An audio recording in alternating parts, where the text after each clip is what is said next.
कि ड्रोन दिखने का सिलसिला जो है वो लगातार जारी है। समीर, बेहद शुक्रिया आपका।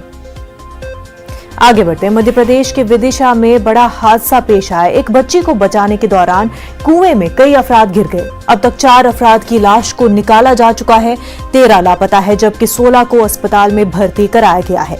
बताया जा रहा है कि एक बच्ची कुएं में गिर गई थी, जिसको बचाने की कोशिश हो रही थी। इसी दौरान मिट्टी खिसकने से कई अफराद कुएं में गिर गए। रेस्क्यू ऑपरेशन जारी है। एनडीआरएफ और एसडीआरएफ की टीम मौके पर मौजूद है।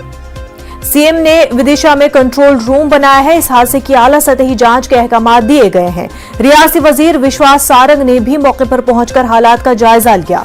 वज़ीर शिवराज सिंह ने महलूकीन के वर्षा को 5 लाख जबकि जख्मियों को 50-50 हजार मदद का ऐलान किया है।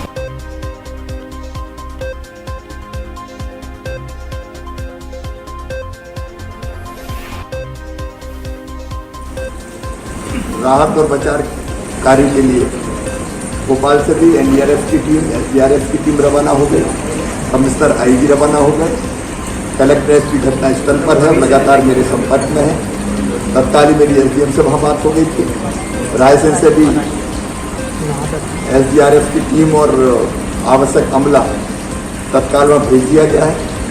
प्रभारी मंत्री विश्वास सारंग को मैंने कहा कि तत्काल जाए और राहत और बचाव कार्यों पर सीधी नज़र रखें। डीजी, सीएस, संबंधित जितने लोग हैं सबसे चर्चा करके हाइड्रा से लेकर बाकी उपकरण जिनकी आवश्यकता है वो वहाँ पहुँचाए जा रहे हैं। और अभी निश्चित तौर पर नहीं कहा जा सकता तो संख्या कितनी है, लेकिन घटना बहुत सूची के हिसाब से अब सिर्फ 11 जो लोग हैं वो लापता है और अब उनको तलाश करने की कोशिश की जा रही है इस रेस्क्यू ऑपरेशन के जरिए। और आपने एक और सवाल किया था ललित कि यहाँ से जो एक जेसीबी मशीन है उसको लौटाया गया था, वो इसलिए लौटाया गया है क्योंकि प्रशासन का कहना है कि यहाँ पर जितनी भी जेसीबी मशीन है वो पर्याप्त है। आप देखिए कि 2 जो जेसीबी मशीन है उससे रेस्क्यू ऑपरेशन किया जा रहा है। एक यहाँ पर साइड में रखी हुई है कि अगर जरूरत पड़ी तो उसका इस्तेमाल किया जा सकता है। और जिला प्रशासन ने यहाँ पर जो लापता लोग हैं उनकी सूची भी जारी कर दी है और सूची में करीब जो 11 लोग हैं उनको अब लापता किया गया है और उनकी जो लापता के बाद जो शव है उनकी तलाश करने की कोशिश की जा रही है।